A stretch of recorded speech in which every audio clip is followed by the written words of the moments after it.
Hey guys, Derek Hudnall here, Bassmaster Elite Series Pro, and we're going to talk about something that is near and dear to my heart. I am a big weightless wacky worm guy, so we're going to talk about times of year, and this time of the year that we're going to talk about to throw this thing and to be effective is what I like to call pre-spawn. This is like your January through March when those fish are really trying to feed up and they're really trying to put on that bag or that big belly to hold them through. You know, pre-spawn can be where some of the biggest fish in a lake are caught. So that January to March area, you can be very, very effective with a weightless wacky worm, and really all around the year, but this is one of my favorite times of the year to throw this bait. And I'm gonna tell you guys what, I have spent years and years trying to find the correct setup for a weightless wacky worm. That's your first step, is making sure you have the perfect setup for a weightless wacky worm to make sure that you're more efficient and effective with your cast.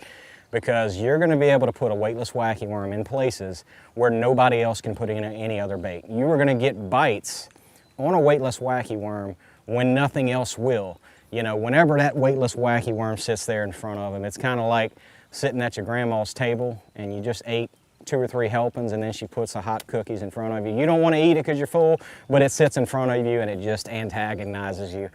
Weightless wacky worm is absolutely incredible. The setup is so key and so important, and we're going to start with the lure and we're going to work our way up. This right here is, and a lot of you guys have probably heard of it and seen it, this is a Missile Baits 48. This thing right here has caught more fish in my boat than maybe any other thing in my tackle box. There's a reason they call this thing the 48. First of all, it's 4.8 inches long, so it's a little smaller, a little bit lighter than your typical 5-inch stick Senko style baits. It's going to be more finessey, and if you notice on this weightless wacky worm, on this Missile Baits 48, either side is a little bit fatter than in the middle. So why is that important? Number one, it allows you to skip it further, and number two, if you ever watch this bait fall in the water, it has that slow, subtle fall, and because either ends are fatter than the middle, it enhances that kind of wobble action as it falls down. And if you ever put this thing in the water, you're going to see exactly what I'm talking about. But that's the bait, guys. So that is the number we know. That's important, and everything above it is as important, if not more important, than the actual bait that you're throwing. But we're going to go to the hook. Guys, I have people on the Elite Series that use this hook for weightless wacky worm that are not associated with Gamakatsu.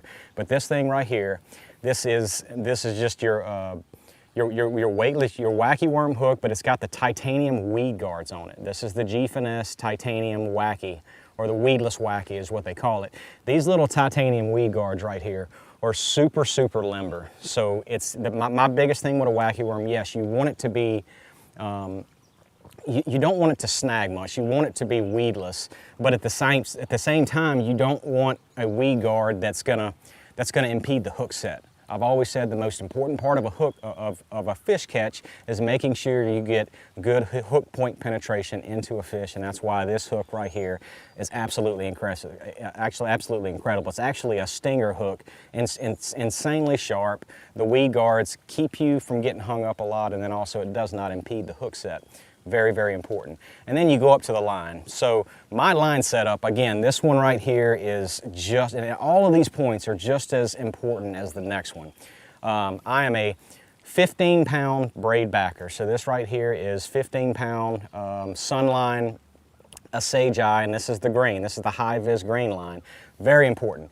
Number one, because it's a line watching deal. You want that high vis. When you skip it in there, my eyes are solely on that line, and whenever that line jumps or skips a little bit, you know the fish is in, you know the fish is on it. You reel up to it and you can catch it.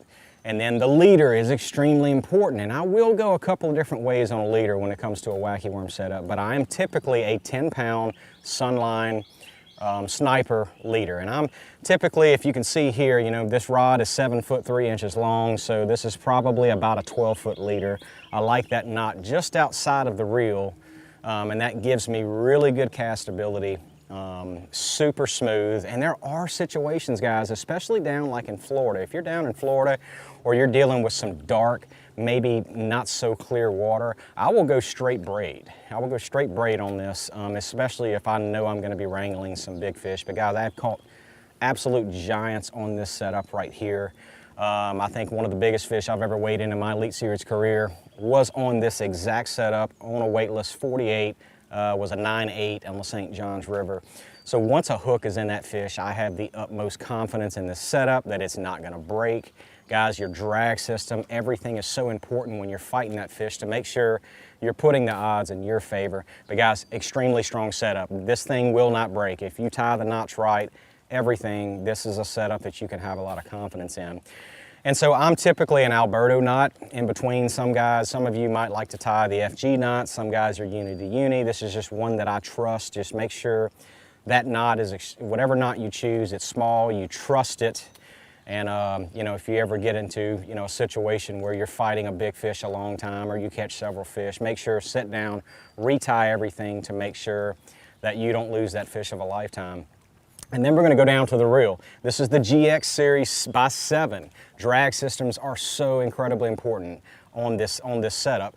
The one great thing about the GX Series is it actually has ball bearings in the drag system. So what does that do? Most drag systems are just metal to metal and then there's grease in between it. So that what this ball bearing system allows it to do is when that drag pulls, it's gonna pull smooth, very smoothly, instead of just, you know, sometimes, you know, the drag will kind of hesitate when it's pulling out. This ball bearing drag system does not do that.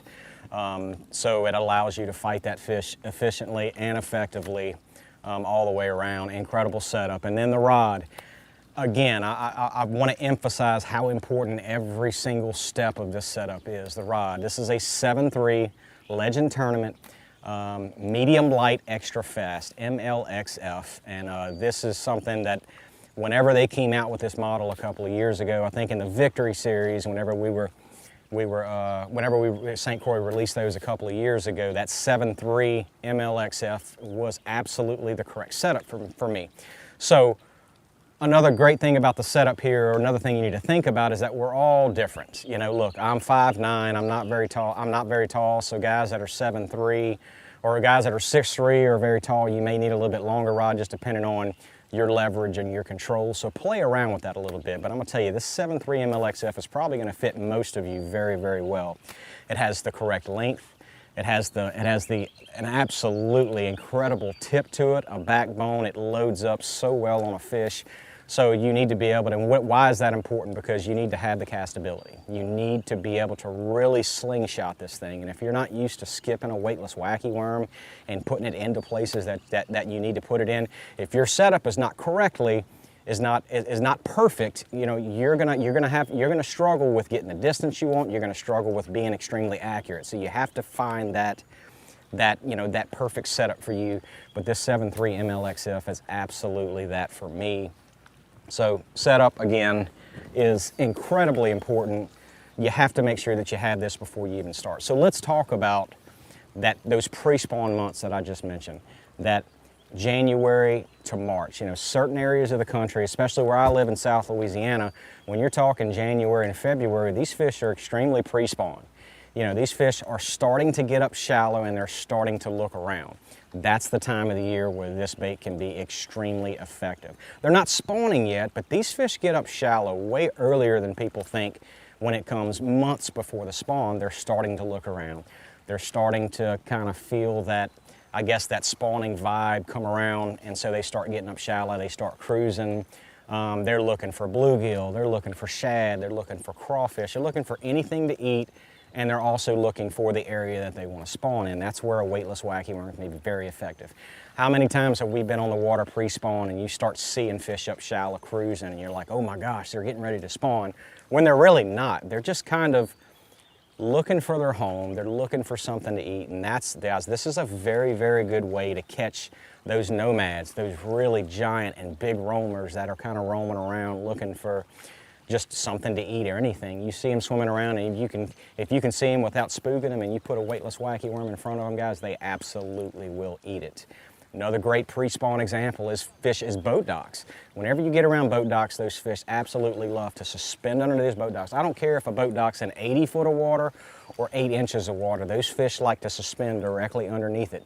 So don't think because you're fishing a boat dock over 80 foot of water that you can't throw a weightless wacky worm around them because you think it's too deep, but those fish like to get right up underneath it. That way they can visually see any bait fish coming around them. Weightless wacky worm can be absolutely incredible Not just that time of the year, any time of the year, but if you're looking for something early to put on your front deck, a weightless wacky worm is it. But it takes practice. It takes a lot of trial and error when you're trying to get efficient at a weightless wacky worm.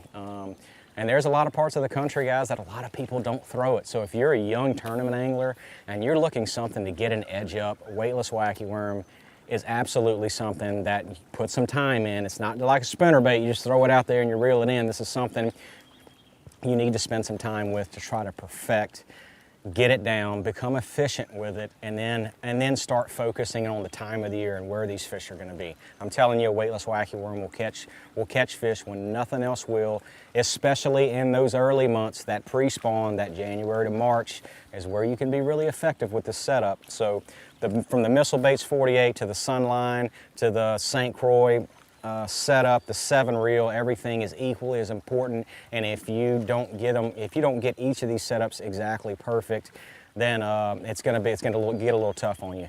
So concentrate, focus, your setup first, then look at the time of the year, look at the lake that you're on, the forage, how these fish are going to set up pre-spawn, and in those late winter, early spring months. And this is absolutely going to help you put more fish in your boat and give you, some of you younger guys and tournament anglers, a competitive advantage on the water that nobody else really wants to put the time in to really kind of master. But guys, I hope this helps put more fish in your boat, tight lines, and we'll see you guys next time.